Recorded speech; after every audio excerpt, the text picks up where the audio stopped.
Terima kasih Pak Jokowi, Singapura sepakat mengembalikan 1.000 triliun rupiah aset para koruptor. Gak kaya yang dulu, kadernya malah rombongan jadi koruptor. Ditulis oleh tim redaksi jurnal dari berbagai sumber. Ya, perjanjian pengembalian atau pengiriman orang-orang yang melakukan tindak pidana kejahatan terhadap Indonesia yang ada di Singapura, jadi bisa diserahkan ke Indonesia untuk diadili atau dihukum, kemudian Indonesia juga bisa mengembalikan orang Singapura yang melakukan kejahatan untuk dihukum dan diadili Singapura. KPK sangat mengapresiasi kemajuan proses perjanjian ekstradisi yang telah ditandatangani hari ini. Karena sesungguhnya perjanjian ekstradisi ini sudah kita upayakan oleh bangsa Indonesia sejak tahun 98. Baru 2022 ini berhasil mencapai suatu kesepakatan. Ini merupakan titik maju ya. Jadi barang milik negara pun tidak diadministrasikan, tidak direkod. Kita asal bangun, waktu Pak Harto 30 tahun bangun banyak sekali, nggak ada pembukuannya. Jadi waktu kemudian terjadi krisis, kemudian kita punya undang-undang keuangan negara dan perbendaharaan negara, kita baru mulai membangun neraca keuangan.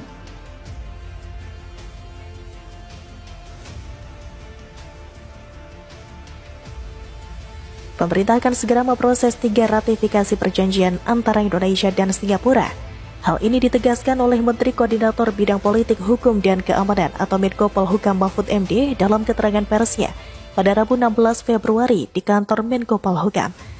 Di dalam tata hukum negara ini, perjanjian internasional itu harus diratifikasi agar punya daya laku.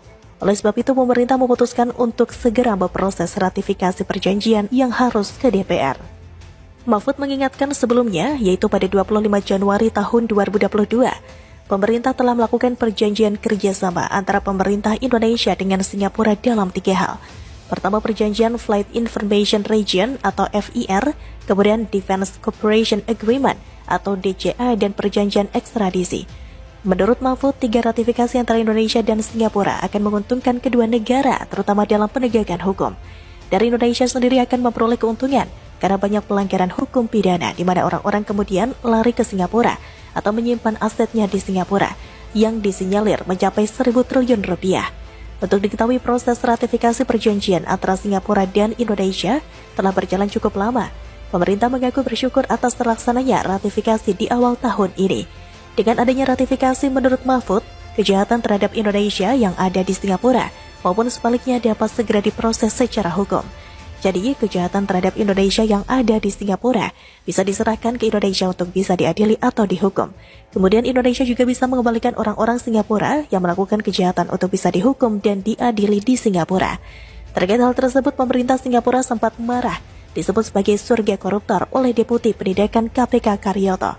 Singapura lantas mengungkit soal perjanjian ekstradisi dengan Indonesia pada era Presiden Susilo Bambang Yudhoyono. Mulanya, Kemlu Singapura mengungkit bantuan CPIB terhadap KPK. Salah satunya terkait bantuan untuk memanggil bagi orang-orang yang hendak diperiksa oleh KPK. Singapura juga memfasilitasi kunjungan KPK ke Singapura pada Mei 2018 untuk mewawancarai orang yang berkepentingan dengan penyelidikan mereka. Singapura juga mengungkit perjanjian ekstradisi dan perjanjian kerjasama pertahanan sebagai satu paket pada April 2007. Penandatanganan itu disaksikan oleh Presiden Susilo Bambang Yudhoyono dan Perdana Menteri Lee Hsien Loong. Namun, kedua perjanjian tersebut masih menunggu ratifikasi oleh DPR. Di sisi lain, anggota Komisi 3 DPR Habibur Rahman meminta pemerintah segera menangkap koruptor yang bersembunyi di Singapura. Ini menyusul hadirnya perjanjian ekstradisi Indonesia-Singapura. Diketahui, Menteri Hukum dan HAM Yasona Halauli menandatangani perjanjian ekstradisi dua negara dan disaksikan oleh Presiden Joko Widodo serta Perdana Menteri Singapura di Bintan, Kepulauan Riau. Ia berharap perjanjian itu tidak hanya sekedar perjanjian, melainkan harus ada tindak lanjut secara serius. Sebelumnya dalam keterangan tertulisnya, Yasona mengatakan perjanjian ekstradisi itu bermanfaat untuk mencegah dan memberantas tindak pidana yang bersifat lintas batas negara seperti korupsi, narkotika, dan pengacauan. Yasona mengatakan perjanjian ekstradisi Indonesia-Singapura memiliki masa retroaktif berlaku surut terhitung tanggal diundangkannya selama 18 tahun ke belakang. Hal tersebut sesuai dengan ketentuan maksimal kadaluarsa bagaimana diatur dalam pasal 78 Kitab Undang-Undang Hukum Pidana Indonesia. Adapun jenis-jenis tindak pidana yang pelakunya dapat diekstradisi menurut perjanjian berjumlah 31 jenis, diantaranya tindak pidana korupsi, pencucian uang, suap, perbankan, narkotika, pengacauan dan pendanaan kegiatannya terkait dengan pengacauan. Bagaimana kalau menurut Anda?